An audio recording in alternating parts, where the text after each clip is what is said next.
Selamat malam pemirsa, kami hadir kembali menjumpai Anda dalam program Berita Maluku Antarnusa, edisi Selasa 15 November 2016.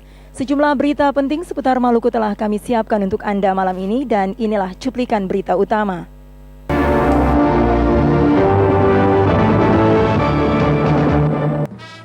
Penderita gizi buruk kembali ditemukan di Kabupaten Seram bagian timur.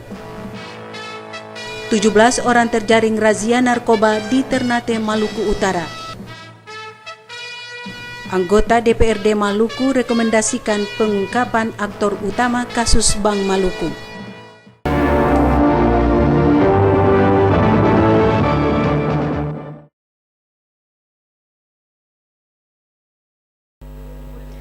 Pemirsa, itulah berita utama yang akan menghiasi Maluku Antarnusa malam ini di samping sejumlah berita penting lainnya. Saya Jakia Papalia, langsung saja kita ikuti berita selengkapnya.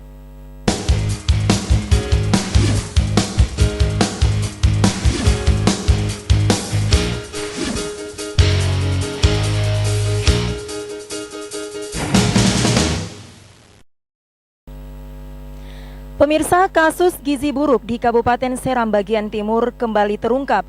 Kali ini menimpa seorang balita di Desa Tubir, Masiwang, Kecamatan Telukwaru, Kabupaten Seram bagian timur. Sulitnya akses transportasi membuat orang tua dari penderita gizi buruk ini kesulitan membawa anak mereka.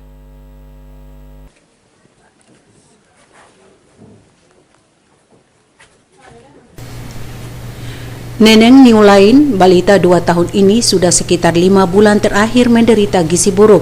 Berat badannya turun drastis, saat ini hanya sekitar 5 kg. Anak dari pasangan suami istri Abdul Qadir Niulain dan Hasbia Niulain ini pun terlihat lemas.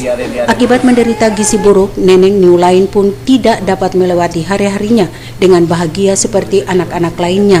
Tubuhnya yang lemas membuat Neneng pun hanya bisa terbaring. Jadi sudah ada 2. Dia ada diare terus. Ya. Dia ada diare. Iya, dia buang air terus. Ya, sampai 5 bulan kapan? Oh, baru 5 bulan ya. Awalnya itu bagaimana, Bu? Ini kan watan Iya, watan sehat. Oh, jadi awalnya masih tetap waktu melahirkan kan bukan begini, Bu? Bukan begini. Sehat-sehat ya? Iya, sehat. Menurut Hasbia, ibu Neneng, sebelum teridentifikasi menderita gizi buruk, Neneng diketahui sering buang air besar secara tidak wajar. Khawatir dengan kondisi anak mereka, orang tua Neneng lalu membawanya ke puskesmas terdekat untuk memeriksa kondisi kesehatannya. Hasil pemeriksaan diketahui Neneng menderita penyakit diare. Setelah memeriksa kondisi kesehatan Neneng, petugas kesehatan memberikan obat untuk menyembuhkan diare yang dideritanya. Kondisi Neneng hanya membaik sebentar, sekitar 3 minggu. Setelah itu kondisinya kemudian memburuk. Sulitnya akses transportasi serta terbatasnya ekonomi membuat orang tua Neneng tidak dapat berbuat banyak. Mereka hanya mengandalkan pengobatan seadanya serta bantuan makanan bergizi dari petugas kesehatan yang mengunjungi desa mereka. Kondisi Neneng kembali membaik, berat badannya meningkat hingga mencapai 5,3 kg. Namun berat badannya ini masih jauh di bawah berat badan normal anak seusianya. Dari Kabupaten Seram bagian timur, Mansur Boinau melaporkan.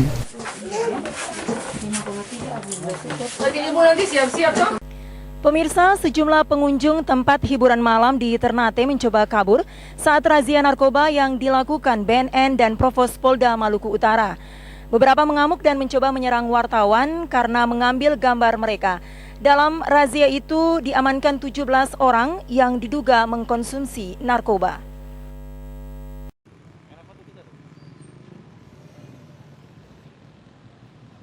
BNN Provinsi Maluku Utara dan Provos Polda Maluku Utara menggeledah ruangan dan para pengunjung tempat hiburan malam di kota Ternate dalam razia narkoba yang rutin digelar. Namun kali ini razia lebih ketat dibanding sebelumnya. Tes urin langsung dilakukan bagi para pengunjung maupun pegawai di tempat hiburan malam. Dalam razia itu diamankan 17 orang baik pria maupun wanita yang hasil tesnya positif. Sejumlah pengunjung terlihat panik dan mencoba melarikan diri saat razia berlangsung. Selain itu beberapa mencoba menyerang wartawan saat pengambilan gambar.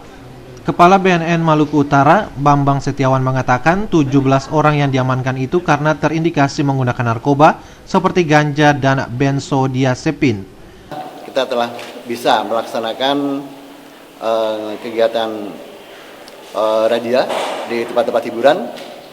Kemudian dengan hasil untuk di Royal itu karaoke itu sebanyak 6 orang dengan perincian 5 orang itu benzo, kemudian 1 orang positif THC.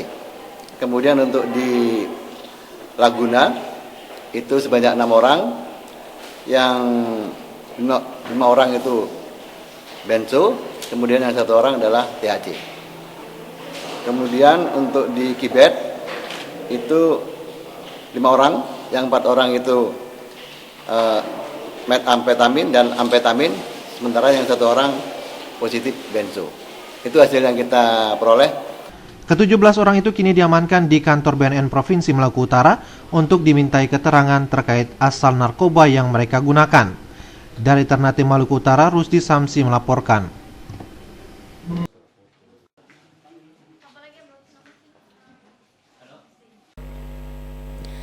Pemirsa, Wakil Gubernur Maluku Seth Sahuburua memastikan hak-hak dokter RSUD Haulusi segera diselesaikan dalam waktu 7 hari.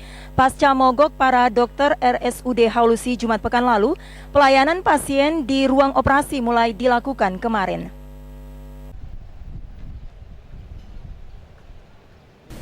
Jumat pekan lalu, para dokter di RSUD Dr. Haulusi Ambon melakukan mogok kerja akibat hak-hak mereka belum dibayarkan. Ruang operasi yang biasanya terlayani sekitar 15 pasien per hari lumpuh total. Banyak pasien dikabarkan terpaksa menjalani operasi di rumah sakit lain. Masalah ini mendapat perhatian pemerintah Provinsi Maluku. Wakil Gubernur Maluku Seth Sahuburua langsung merespon tuntutan para dokter agar hak-hak mereka berupa uang jasa pelayanan segera dibayarkan. Sahuburua memastikan hak-hak para dokter dalam 1 minggu ke depan segera dibayarkan. Namun mereka diminta segera melayani masyarakat sebagaimana mestinya. Datang kemudian berjalan. Ini akan berjalan lagi. Saya kira tidak. Mulai kapan? Kita sudah sepakat. Ya, mulai dari sekarang kita sudah sepakat. Dan mereka bilang, oke, kita pegang janji apa yang disampaikan dari bawah. Hak-hak dokter, ya, hak jasa semua itu sudah kita dibayar kapan, Pak? Kita selesaikan paling lambat 1 minggu semua sudah selesai. Tapi dari BPJS sudah membayar itu ke rumah sakit. Saya kira tidak perlu sampai kita harapkan dari BPJS, pemerintah daerah juga sanggup bahwa nanti kemudian BPJS memberikan, kemudian uang pemerintah daerah bisa ditutup, tidak apa-apa. Wakil Gubernur Maluku Seth Sahuburua juga melakukan pertemuan dengan pejabat eselon 3 RSUD Haulusi. Sahuburua menginstruksikan jajaran RSUD Haulusi segera melakukan pembayaran hak-hak para dokter. Pasca pertemuan itu, pelayanan kepada pasien khusus di kamar operasi mulai dilakukan sejak Senin siang. Hamzah Tomia melaporkan. Pemirsa, kurang mendapat perhatian dari pemerintah, warga suku Alifuru yang tinggal di pedalaman Pulau Seram masih hidup dalam kondisi tertinggal. Pemerintah diharapkan menaruh perhatian serius pada kehidupan warga suku Alifuru ini. 1, 2, 3,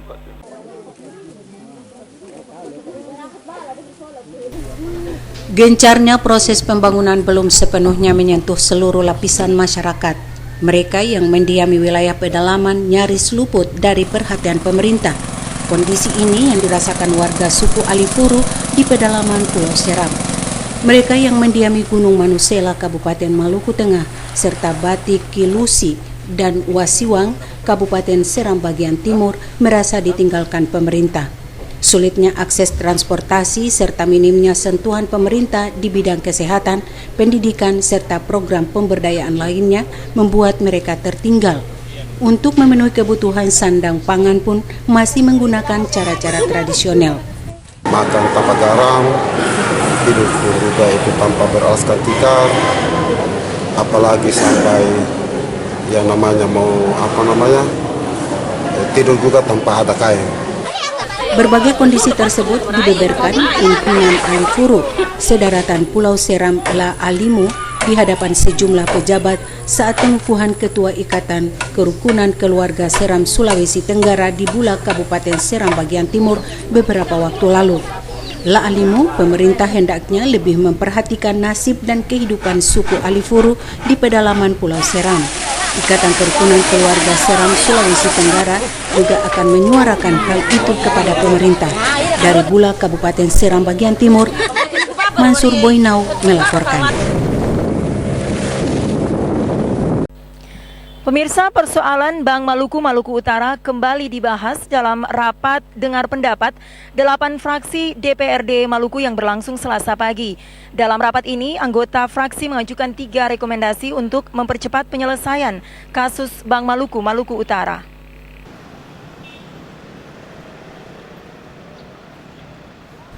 Dalam rapat dengar pendapat Pansus Bank Maluku Maluku Utara bersama anggota 8 fraksi DPRD Maluku, disepakati beberapa rekomendasi untuk penuntasan kasus Bank Maluku Maluku Utara. Rekomendasi yang dilakukan yakni anggota fraksi meminta Pansus Bank Maluku Maluku Utara bisa secepatnya mengungkap aktor di balik persoalan hukum yang menimpa Bank Maluku Maluku Utara. Pengungkapan aktor utama kasus Bank Maluku Maluku Utara bisa menjadi titik terang penyelesaian kasus tersebut. Anggota fraksi juga meminta seluruh direksi mengembalikan seluruh kerugian negara akibat prosedur penjualan aset Bank Maluku Maluku Utara. Selain kedua rekomendasi ini, anggota 8 fraksi juga meminta pemegang saham kendali untuk secepatnya memperbaiki kinerja di Bank Maluku Maluku Utara. Pansus berpendapat perbaikan kinerja bisa ditempuh dengan penempatan figur-figur yang profesional sebagai anggota Dewan Direksi. Dari pengamatan anggota Pansus, proses rekrutmen anggota Dewan Direksi Bank Maluku Maluku Utara cenderung masih dilatar belakangi prinsip primordial. Untuk itu, pemerintah Provinsi Maluku selaku pemegang saham pengendali harus lebih selektif dengan memperhatikan profesionalitas agar kinerja di Bank Maluku Maluku Utara bisa lebih sehat. Dan terkait dengan persoalan hukum, ada satu pendapat yang hampir sama di semua fraksi adalah mengungkap seluruh aktor di balik persoalan hukum terkait dengan repo reverse saham maupun terkait dengan pengadaan kantor cabang di Surabaya. Juga ada pendapat tentang bagaimana memberi tanggung jawab kepada direksi untuk memperjuangkan pengembalian seluruh kerugian, baik kerugian yang sebesar 238 miliar di repo reverse saham maupun kerugian yang hampir mencapai 54 miliar di pengadaan kantor cabang di Surabaya. Yang ketiga, terkait dengan soal perbaikan kinerja, Pansus berpendapat untuk rekrutmen direksi dan komisaris sebaiknya orang-orang dengan latar belakang profesional di bidang perbankan. Pengajuan rekomendasi ini disampaikan langsung anggota fraksi bersama Pansus Bank Maluku. Seluruh fraksi juga meminta Pansus mempercepat penuntasan persoalan hukum Bank Maluku agar bisa segera diparipurnakan. Rahmala Tokonsina, Bambang Yudaswara melaporkan. Pemirsa, terima kasih masih bersama kami di Maluku Antarnusa. Rapat Komisi D DPRD Maluku dengan mitra kerja pagi tadi berlangsung alot. Sejumlah persoalan dibahas dalam rapat tersebut, diantaranya hibah lahan bekas kantor Kementerian Agama Maluku yang digunakan sebagai sarana belajar siswa SMA Negeri 12 Ambon.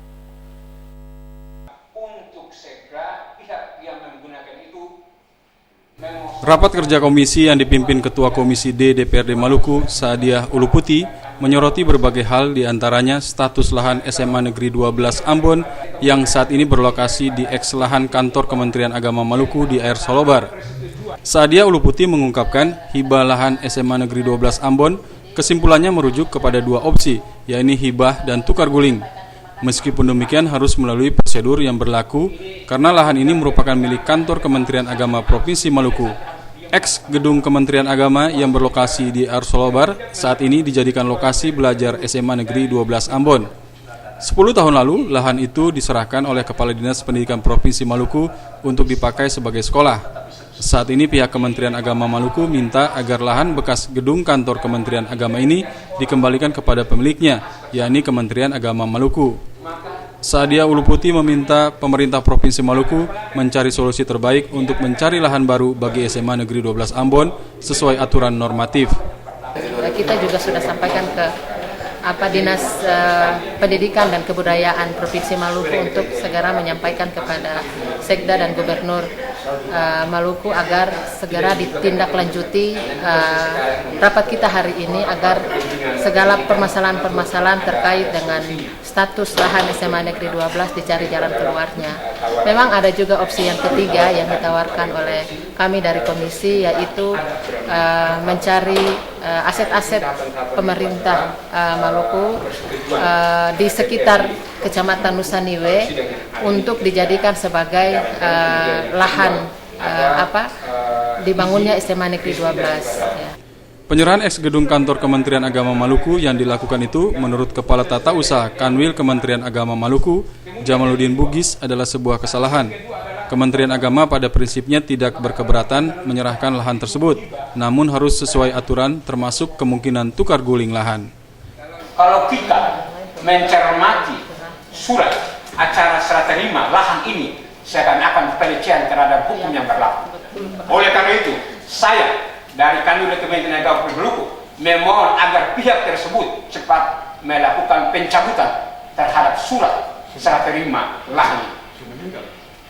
Ini tanggung jawab kelembagaan, berarti tetap saat ini harus pimpinan saat ini harus dia melakukan langkah-langkah. Kalau langkah-langkah ini belum dilakukan, maka untuk proses hibah dan juga proses pentukaran itu kami tidak bisa merespon. Ini karena persoalan hukum. Rahmala Tukonsina dan Bambang Yudaswara melaporkan. Dan pemirsa, berikut ini dapat Anda ikuti kegiatan dalam rangka Pilkada serentak di Maluku.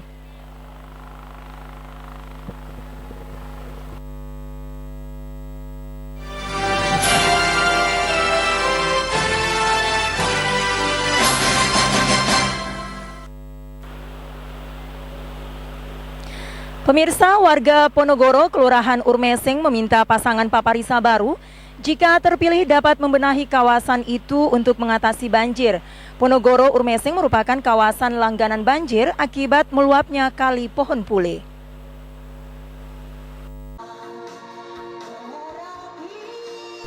Harapan ini disampaikan warga Ponogoro, Kelurahan Urmeseng pada kegiatan pertemuan terbatas bersama pasangan calon wali kota dan Wakil Wali Kota Ambon nomor urut 1 Richard Wanapesi Syarif Adler.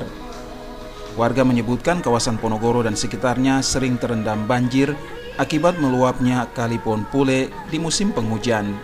Kondisi tersebut dialami warga dalam 4 tahun terakhir. Jika hal ini tidak tertangani, maka setiap musim hujan, warga di kawasan ini hanya bisa mengungsi.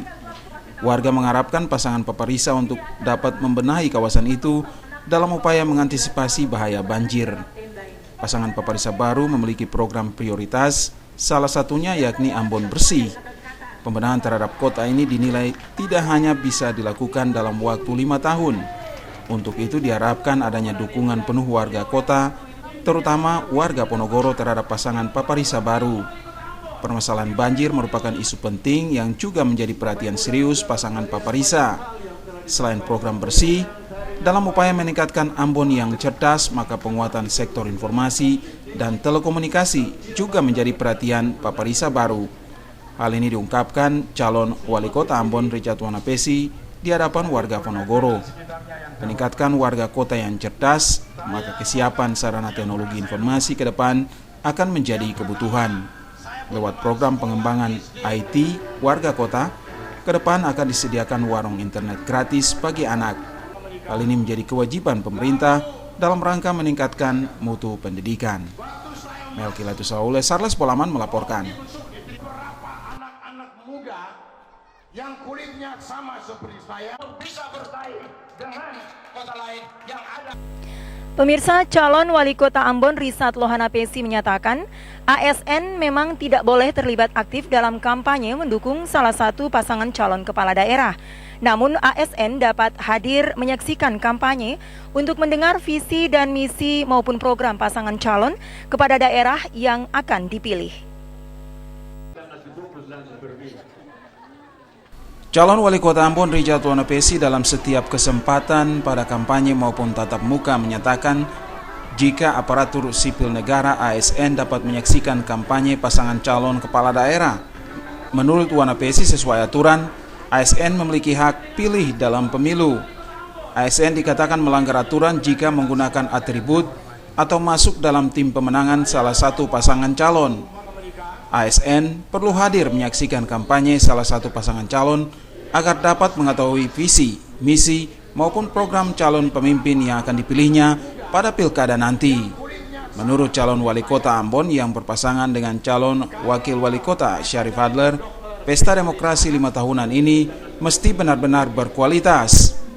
Pemilih harus memilih dengan nurani tanpa ada unsur paksaan dari pihak manapun. Melkilatus oleh Sarles Bolaman melaporkan.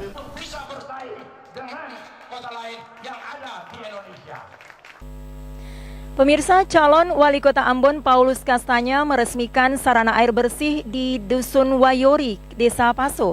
Sarana air bersih adalah idaman warga dusun itu sejak lama.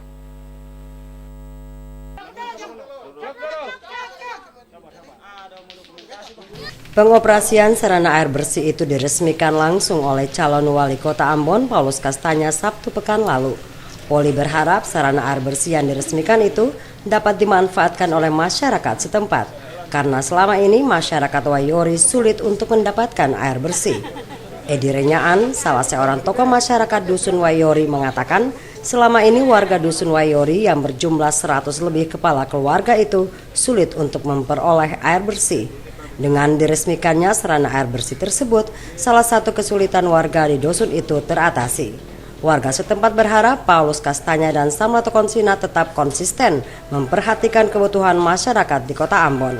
Mereka yakin dengan pro rakyat dan pro lingkungan dapat menjadi komitmen pantas yang harus diwujudkan Paulus Kastanya dan Samlato Konsina jika mereka berdua menjadi wali kota dan wakil wali kota Ambon. Menurut Renyaan, bukti nyata komitmen pasangan itu dapat dilihat pada rampung dan beroperasinya sarana air bersih di Dusun Wayori. Devi bin Umar dan Ongen Limba melaporkan. Pemirsa, pasangan calon wali kota dan wakil wali kota Ambon nomor urut 2 Paulus Kastanya dan Samlato Konsina Ahad lalu memperkenalkan program pro rakyat dan pro lingkungan kepada kaum awam Katolik kota Ambon.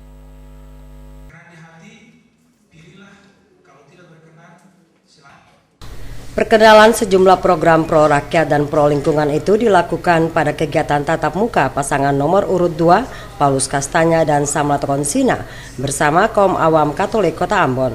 Wakil Ketua Uskup Amboina Pastor Amanus Oratmangun mengatakan kegiatan ini sangat penting bagi warga Katolik. Selain mereka lebih mengetahui program-program pro rakyat yang menjadi misi besar Pantas, mereka juga dapat menyampaikan keluhan dan permasalahan yang selama ini dihadapi. Jika atas kehendak Tuhan, pasangan Paulus Kastanya Samlato Konsina dipilih rakyat sebagai wali kota dan wakil wali kota Ambon, harapan umat Katolik sudah bisa dijawab. Wakil Ketua Komisi Terawang Pastor Inang Ngutra mengatakan, dalam kehidupan sosial politik, pihaknya mencoba untuk memberikan pendidikan politik bagi umat Katolik, karena selama ini masyarakat menganggap politik adalah hal yang kotor. Olehnya, pertemuan ini dapat membersihkan pola pikir masyarakat tentang politik, program kerja, dan visi misi yang ditawarkan pasangan calon. Sementara itu, calon wali kota dan wakil wali kota Ambon, Poli Kastanya dan Samlato Konsina menjelaskan komitmen keduanya adalah melayani masyarakat. Pasangan ini didukung oleh 9 partai politik yang memiliki 25 dari 35 kursi di DPRD kota Ambon. Pada tatap muka itu dilakukan tanya jawab antara Paulus Kastanya dan Samlato Konsina dengan kaum awam Katolik di kota Ambon.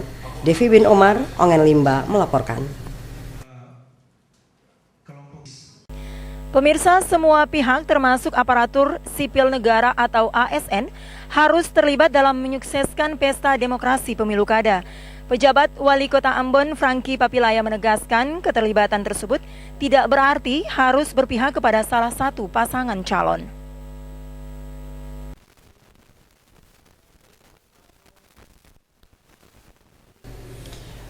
Dalam menjaga kebersamaan dan jiwa korps, aparatur sipil negara ASN harus mampu menjadi pembaharu sehingga bebas dari intervensi golongan dan partai politik. ASN harus fokus melakukan tugas sebagai abdi negara dan abdi masyarakat. Masalah ini mengemuka dalam sosialisasi netralitas ASN dalam pemilu kada yang digelar Badan Kepegawaian Daerah Kota Ambon.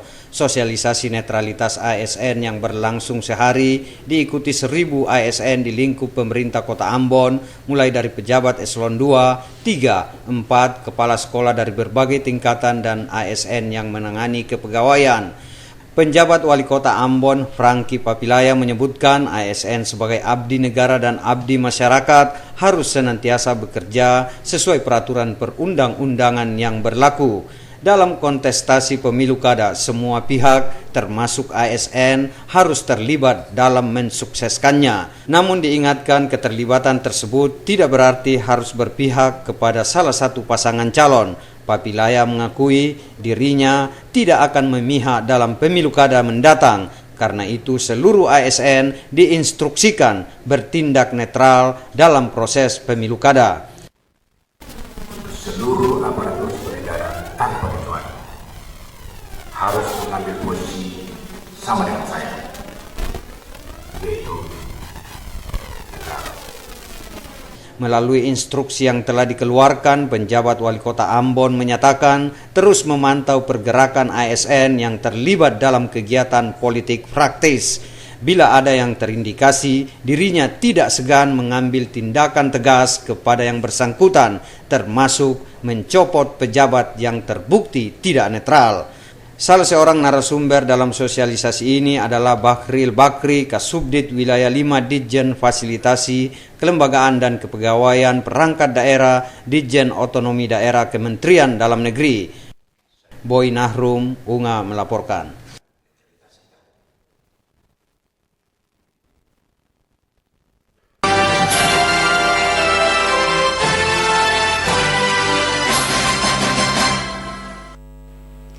Pemirsa, Direktorat Lalu Lintas Polda Maluku akan menggelar Operasi Zebra Siwa 5 2016. Operasi tersebut dimulai Rabu besok hingga 2 pekan ke depan. Masyarakat pengendara dihimbau untuk membawa kelengkapan surat dan tidak menggunakan telepon genggam saat berkendara.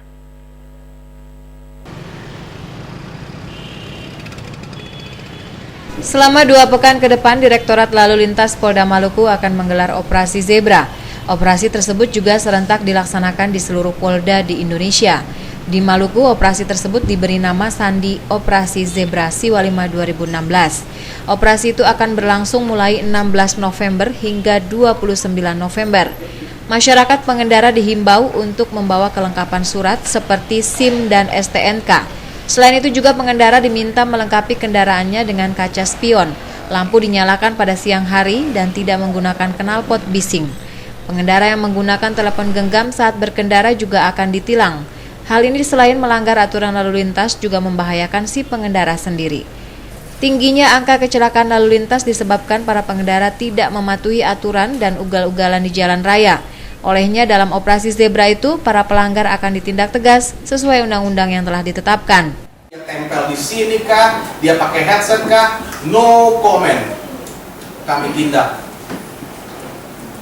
Yang secara sadar saja menggunakan HP, kita tindak, apalagi naik motor dengan keadaan tidak sadar. Enamkan, meningkatkan kesadaran tertib berlalu lintas kepada masyarakat. Yang ketiga, menekan jumlah angka pelanggaran lalu lintas dan jumlah angka kecelakaan lalu lintas. Operasi Zebra Siwa 5 digelar untuk menekan tingginya angka laka lantas dan mengeliminir korban akibat laka lantas. Pengendara yang melanggar lampu lalu lintas seperti melawan arah juga tidak akan luput dari tindakan tegas petugas. Tidak jarang pengendara juga menerobos lampu pengatur lalu lintas. Krisin Sipahelut Kurniawan melaporkan.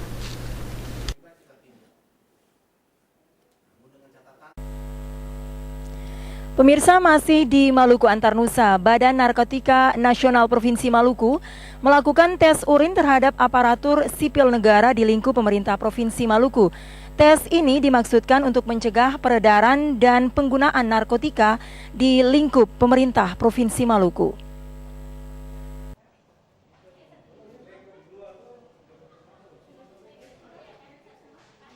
Lebih aparatur sipil negara di lingkup pemerintah Provinsi Maluku melakukan tes urin oleh Badan Narkotika Nasional Provinsi Maluku. Mereka yang dites urinnya ini adalah pejabat eselon 2 hingga 4. Salah satu pejabat Badan Narkotika Nasional Provinsi Maluku, Benny Ririhena, mengatakan tes urin yang dilakukan ini dalam rangka upaya pemberantasan peredaran narkoba di lingkup pemerintah Provinsi Maluku. Tes urin yang dilakukan kemarin itu mendapat respon positif dari semua pejabat struktural di lingkup Provinsi Maluku. Hasil dari tes urin ini baru dapat diketahui beberapa hari ke depan. Ini untuk pejabat lingkungan Pemda Provinsi Maluku, mulai dari eselon 4, 3, dan 2. Ini untuk melaksanakan satu tugas untuk memberantas peredaran narkoba di kalangan pekerja, baik itu instansi pemerintah maupun swasta. Ririhena menyebutkan selain pejabat di lingkup Pemprov Maluku, tes urin telah dilakukan di beberapa instansi lainnya. Otis Kotadini melaporkan.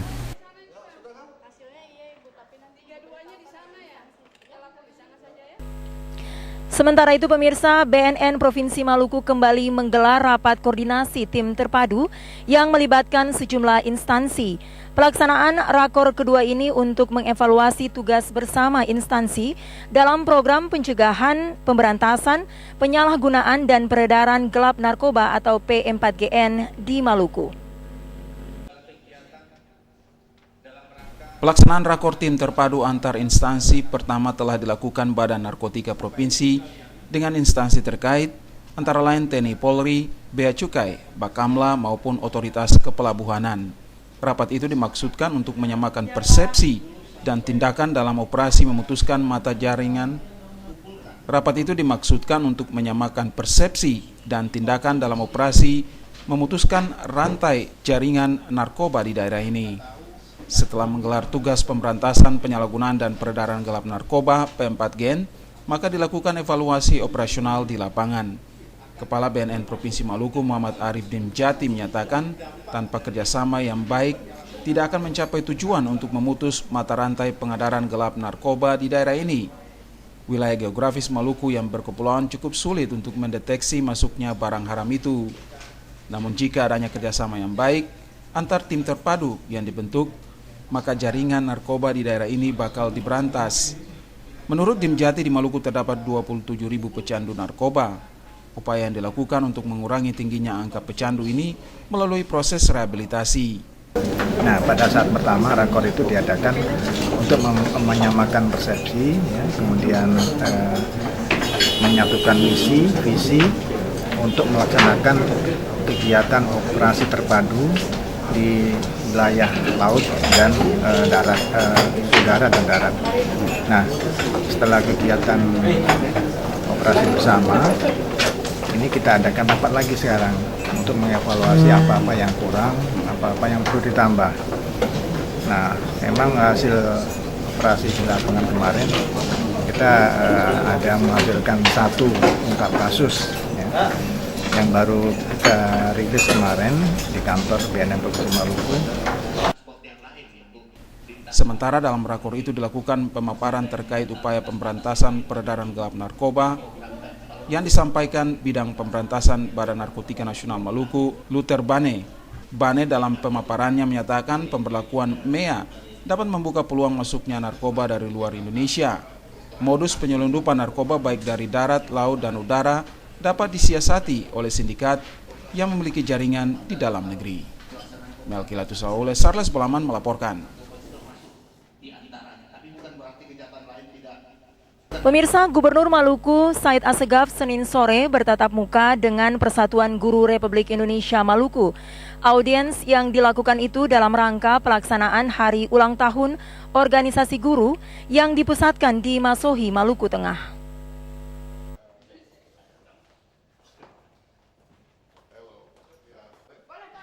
...25 November mendatang, Organisasi Persatuan Guru Republik Indonesia akan merayakan hari ulang tahunnya yang ke-71. Di Maluku, hari ulang tahun PGRI itu akan dipusatkan di Masohi, Kabupaten Maluku Tengah. Terkait dengan itu, sore kemarin Ketua PGRI Maluku Muhammad Saleh Tio bersama sejumlah pengurus lainnya melakukan tatap muka dengan Gubernur Maluku Said Assegaf dan Wakil Gubernur Maluku Said Sahuburua. Dalam pertemuan tersebut, Ketua PGRI Maluku Saleh Tio melaporkan rencana pelaksanaan HUT PGRI di Kabupaten Maluku Tengah. Upacara hari ulang tahun akan dilaksanakan pada tanggal 24 November mendatang. Gubernur Maluku Said Assegaf mengatakan dalam visi misi pembangunan Maluku dengan jelas menginginkan Maluku yang aman, rukun, dan berkualitas. Masalah kualitas ini butuh sumber daya manusia. Untuk itu peran guru sangat dibutuhkan dalam menciptakan sumber daya manusia yang handal. Assegaf berharap di hari ulang tahunnya yang ke-71 ini, Persatuan Guru Republik Indonesia Maluku dapat memberi angin segar dalam penciptaan sumber daya manusia bagi kemaslahatan masyarakat di daerah ini. Guru sekarang saya minta untuk betul disiplin, ya, datang tepat pada waktu, mengajar anak-anak dengan disiplin yang tinggi sehingga tercipta nanti anak-anak kita yang keluar, ya, anak-anak yang berkualitas. Ya, Maluku ini punya sumber daya alam yang besar. Ya, kalau sumber daya manusia juga kita bisa dukung untuk menggarap sumber daya alam. Saya yakin 10-15 tahun ke depan Maluku akan semakin hari semakin jauh lebih maju. Dan itu sekali lagi ada di tangan para guru. Nah, di hari ulang tahun ini saya menyampaikan selamat, ya, hari ulang tahun PGRI yang ke-71. Ketua PGRI Maluku M. Saleh Tio mengatakan PGRI akan selalu konsen terhadap peningkatan kualitas guru di daerah ini. Namun tanggung jawab peningkatan mutu pendidikan bukan hanya menjadi tanggung jawab guru, tetapi harus ada dukungan dari semua pihak. PGRI juga selalu melakukan evaluasi terkait dengan program pemerintah untuk meningkatkan mutu guru di daerah ini. Jadi sangat konsen dengan yang pertama aktivitas guru dan juga soal kesehatan guru. Terkait dengan itu yang soal tanggung jawab, kami selalu bersama-sama dengan seluruh guru khususnya di Maluku berdiskusi dan selalu kita membagi pengalaman bagaimana kita bisa menjawab masalah-masalah penugasan kita khususnya dalam rangka pendidikan. Ingat bahwa problem mutu pendidikan tidak semata-mata soal kualitas guru, tapi tanggung jawab mutu pendidikan adalah guru dan semua komponen yang bertanggung jawab soal ini termasuk orang tua. Tio menyebutkan sejumlah kegiatan telah dirancang panitia dalam rangka hari ulang tahun PGRI di Kota Masohi 24 November nanti. Otis Kotadini melaporkan.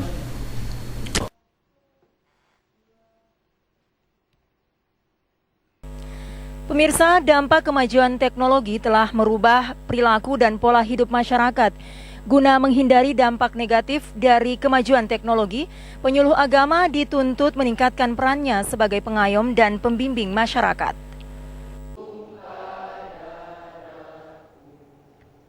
Kasubag Tata Usaha Balai Diklat Keagamaan Ambon Khairuddin Saleh mengatakan kemajuan teknologi menjadi tantangan bagi penyuluh agama. Dampak negatif dari kemajuan teknologi telah mempengaruhi pola hidup masyarakat. Menyikapi hal itu, penyuluh agama dituntut meningkatkan kompetensi. Salah satu upaya meningkatkan kompetensi melalui diklat. Karenanya, Balai Diklat Keagamaan Ambon melakukan diklat peningkatan kompetensi penyuluh pertama dan diklat peningkatan kompetensi penyuluh agama ahli madya. Diklat itu diikuti 90 orang dari Kementerian Agama Provinsi Maluku, Papua, dan Papua Barat. Kepala Bagian Tata Usaha Kantor Wilayah Kementerian Agama Provinsi Maluku, Jamaluddin Bugis, mengatakan diklat memiliki peran strategi dalam menciptakan aparatur sipil negara yang profesional sebagai pelayan dan pengabdi masyarakat.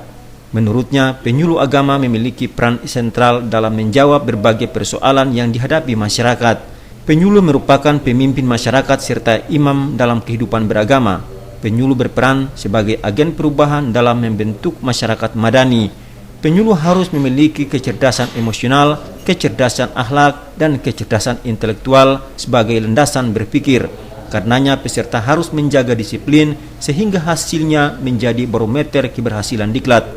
Diharapkan peserta dapat mengimplementasikan ilmu yang didapat di setiap tugas dan perannya sebagai abdi negara dalam melayani masyarakat. Hamzah Tumia melaporkan.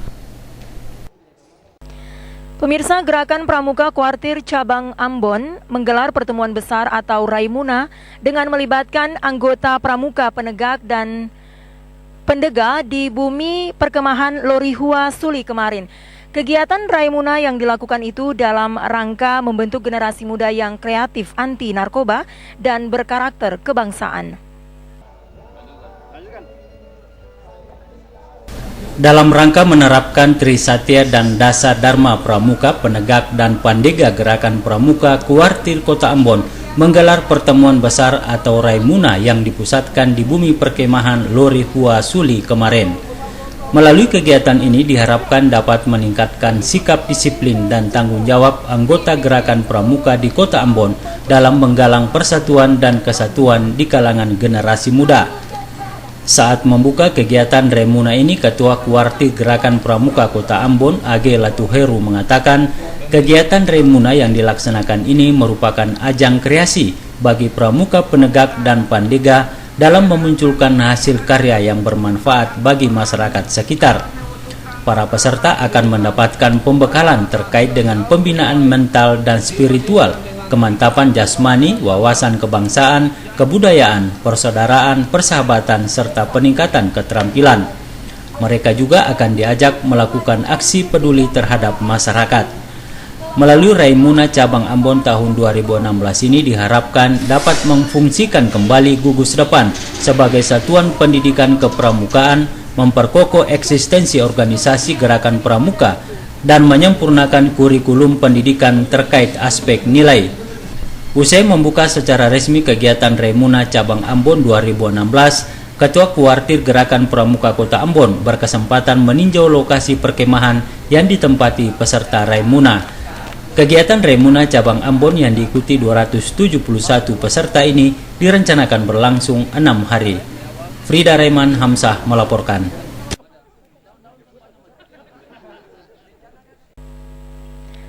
Dan pemirsa, saat ini saya tengah berada di halaman kantor TVRI Stasiun Maluku dan kita ikuti berita selanjutnya.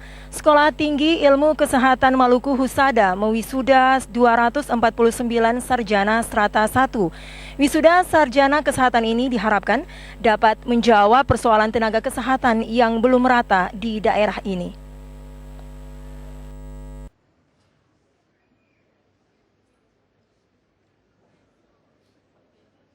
249 sarjana Sekolah Tinggi Ilmu Kesehatan Maluku Husada yang diwisuda berasal dari program studi keperawatan dan program studi ilmu kesehatan masyarakat. Wisuda sarjana Sekolah Tinggi Ilmu Kesehatan Maluku Husada itu dilakukan dalam rapat senat terbuka yang dipimpin Ketua Senat Lukman Labasit. Ketua Perguruan Tinggi Sekolah Tinggi Ilmu Kesehatan Maluku Husada Lukman Labasit mengatakan perguruan tinggi yang dipimpinnya ini dari tahun ke tahun terus berupaya meningkatkan mutu lulusan yang dihasilkan. Hal ini dimaksudkan agar lulusan perguruan tinggi itu mampu menjawab permintaan pasar kerja serta bisa bersaing secara nasional maupun global. Lukman Labasit juga berharap lulusan mereka dapat didaya gunakan oleh pemerintah kabupaten, kota maupun provinsi untuk menjawab persoalan penyebaran tenaga kesehatan di daerah ini. Maluku Husada melahirkan sarjana-sarjana kesehatan yang dapat membantu pemerintah dalam pemerataan tenaga kesehatan, sehingga harapan kami adalah lulusan kami dapat didaya gunakan oleh pemerintah maupun pihak-pihak yang kemudian membutuhkan tenaga kesehatan, sehingga pemerataan kesehatan di wilayah Maluku khususnya dan Indonesia secara umumnya dapat merata. Wisuda sarjana strata 1 yang dilakukan Sekolah Tinggi Ilmu Kesehatan Maluku Husada ini adalah wisuda sarjana yang kelima kalinya. Otis Kotadini melaporkan.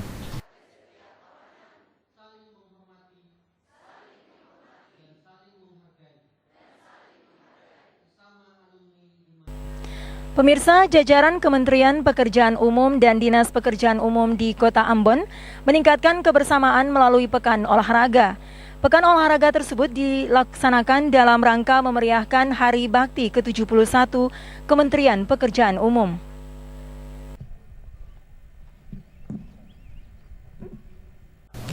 Hari Bakti ke-71 Kementerian Pekerjaan Umum jatuh pada tanggal 3 Desember 2016. Menjelang Hari Bakti itu, panitia penyelenggara menggelar berbagai kegiatan olahraga dan bakti sosial.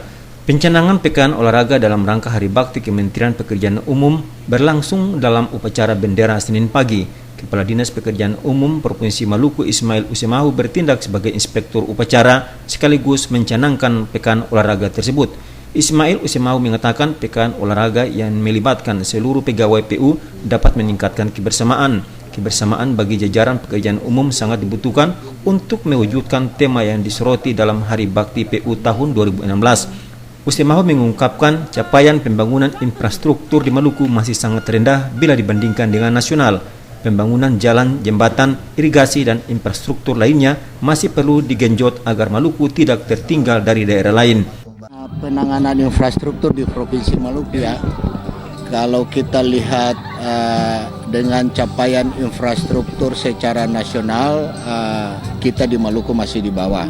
Ya, misalnya kita punya jalan provinsi itu baru sekitar 40% mantap.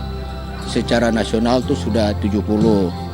Kemudian capaian akses masyarakat terhadap layanan air bersih, ya, kemudian sanitasi dan kekumuhan, kita juga masih di bawah nasional.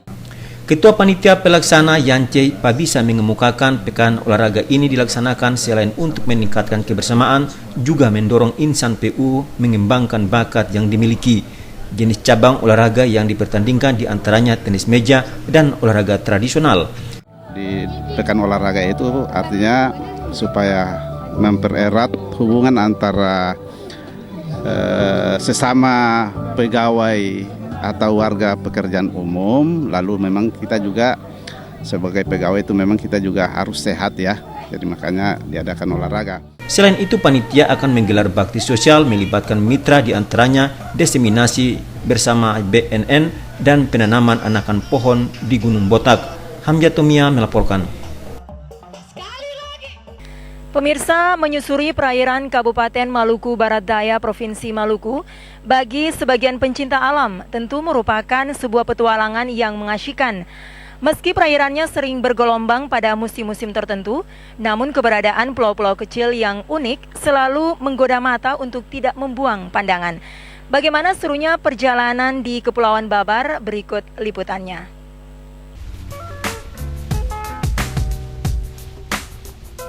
Pulau-pulau kecil di Kabupaten Maluku Barat Daya sebagian diantaranya tidak berpenghuni, namun berdiri tegar, seolah tak terusik deru gelombang pada musim-musim tertentu.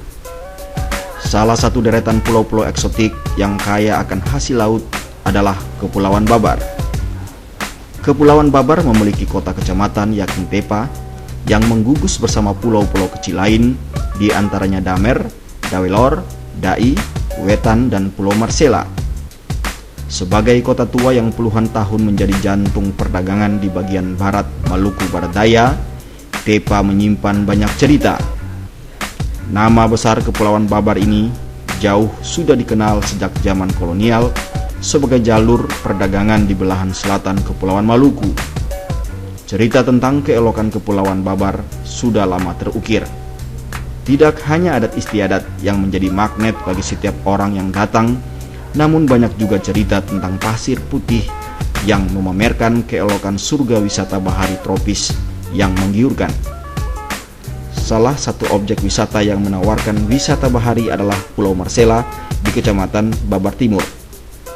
2/3 Pulau Marsela berstruktur karang, namun sebagian masyarakat di desa pulau tersebut menggantungkan hidup di laut. Bagi masyarakat Maluku Barat Daya, Pulau Marsela adalah Pulau Harapan, karena akan beroperasi kilang migas gas blok Masela. Sejumlah infrastruktur kilang migas blok Masela kini mulai dibangun. Selain Marsela, pulau yang juga menawarkan keindahan alam yang indah adalah Pulau Dawelor yang berhadapan dengan ibu kota kecamatan Tepa. Di Pulau Dawelor terdapat sejumlah desa yang juga menawarkan keindahan pasir putih halus yang dikelilingi terumbu karang indah, cocok untuk kegiatan snorkeling maupun diving. Salah satu potensi wisata yang menawarkan keindahan alam di Pulau Dawelor adalah Tebing Batu Inloi di Desa Welora. Keindahan Tebing Batu Inloi tidak kalah indah dengan wisata alam di Pulau Bali. Menurut warga setempat, tebing batu ini dulunya adalah kampung lama. Dahulu kala terjadi perang antar suku di Kepulauan Babar, sehingga warga memilih bermukim di atas tebing-tebing batu agar terhalau oleh musuh. Lokasi tebing batu Inloi berjarak kurang lebih 50 meter dari desa Wilora. Warga setempat membangun jalan setapak untuk mencapai tebing batu ini. Untuk mengelilingi lokasi ini, pengunjung harus berhati-hati karena terdapat jurang di sisi kiri kanan tebing batu. Karena fasilitas itu kan tidak didorong oleh pemerintah, itu swadaya murni daripada masyarakat, itu keinginan daripada masyarakat. Sehingga ke depan beta sebagai kepala desa beta mengharapkan kepada pemerintah maupun ataupun dinas badan lain yang terkait, khususnya untuk dinas pariwisata, kalau dapat bisa membantu tempat usaha daripada masyarakat itu, sehingga ke depan ini kan ada akses yang bisa membantu pelayanan masyarakat, bisa membuka ruang untuk masyarakat ini bisa menjual semua kebutuhan masyarakat, bisa ada di tempat itu saja. Sensasi bahari di Kepulauan Babar sejatinya hendaknya diproyeksikan sebagai pintu masuk menuju objek wisata di gugus Kepulauan Babar, Maluku Barat Daya. Diharapkan pemerintah setempat membangun infrastruktur wisata sehingga tidak membiarkan terlantar tanpa sentuhan apapun. Tim Liputan TVRI melaporkan.